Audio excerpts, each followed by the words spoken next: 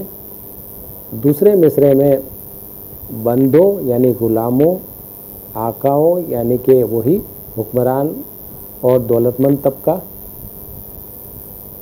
خیموں سے مراد ٹینٹ، اور تناب رسی، خیموں کو کسنے کے لیے، صحیح طرح سے باندھنے کے لیے تاکہ اس کے بانس یا اس کے ستون اپنی جگہ پہ صحیح طرح سے کھڑے رہیں، وہ رسی تناب کہلاتی ہے۔